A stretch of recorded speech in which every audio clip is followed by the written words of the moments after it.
Imphal Airport ki mathakta drone paire haibadagi plane paithok paisin tauba pung ahum lom chap leplure.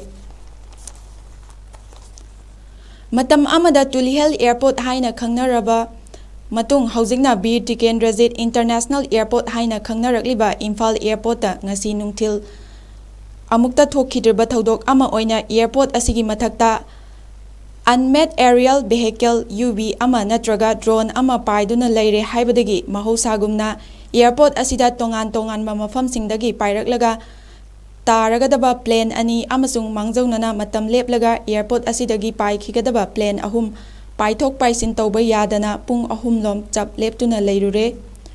Thodok asigi matangda phangba pauna haibada ngasi nungthil pung aniga makhai khara helakpada airport asigi Cheksinna yengsileva airspace ta UAV na natraga drone oigani chingnaba ama paiduna leiba airport asigi radar da thengnarakhi hairi.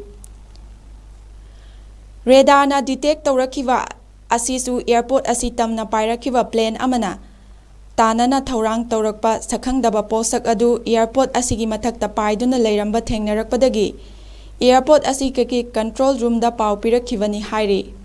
Panthadana paiduna leire hairiba posak adu karino amasung kanana karigidamak paihanbano haiba khangdoknaba hotnaringaida airport asida taragadaba plane adu taramdana atopo mafam amada taki hairi. Thodok asidagi numit yungba matungdagina numida angwairam phawbagi manungda airport asidagi tongan mafamsingda paikhigadaba passenger sing phawba kakhatuna tonglaba aeroplane ahumsu paiba yadana panduna leikhi. Thodok asina maram oiraduna chaurakna passenger lising amarom airport asida panduna leikhi. Imphal tamna pairakadaba flight chingi manungda ama oina Kolkata airport tagi aeroplane tonglakadaba High Court of Manipur Chief Justice tongba plane phawba panduna leikhi. Thodok asigi pau tabaga Imphal West ki Deputy Commissioner amasung Commissioner Home na SP Imphal West na chingbaga changsinduna yengsinki. Manipur lengaki maikaidagisu Airport Authority of India ga pau phaunaraba matungda Indian Air Force ki maikaidagi airport asigi mathakta paiduna leiriba posak adugi masak chapchana khangdoklaba matung ngasi numidang wairam pung 5 rom tarakpada air traffic control amasung AAI na ayaba pirakpadagi airport asidagi paigadaba flight sing mathang chatnaki.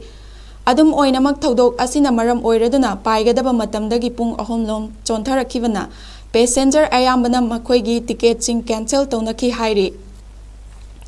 Thodok asigi matangda airport asigi director Chipemi Kaising na thokhiwa cherol amada masak khangdaba apaiba posak ama airport asigi cheksilliva air space ta thengnabadagi flight ani mafam asida taramdana atopa mafam da taki aduga airport asidagi paigadaba flight ahumna lepkhiba matamdagi thengthaki hairi. Adum oinamak mari leinana authority dagi ayaba fanglaba matung mahosagumna plane paithok paisin tawbagi thabak makha chathaki. Adubu airport asigi cheksilaba air space ta ukhiba apaiba posak adu karino amasung kanana pahelakpano haiba chapchana khangba ngamdri.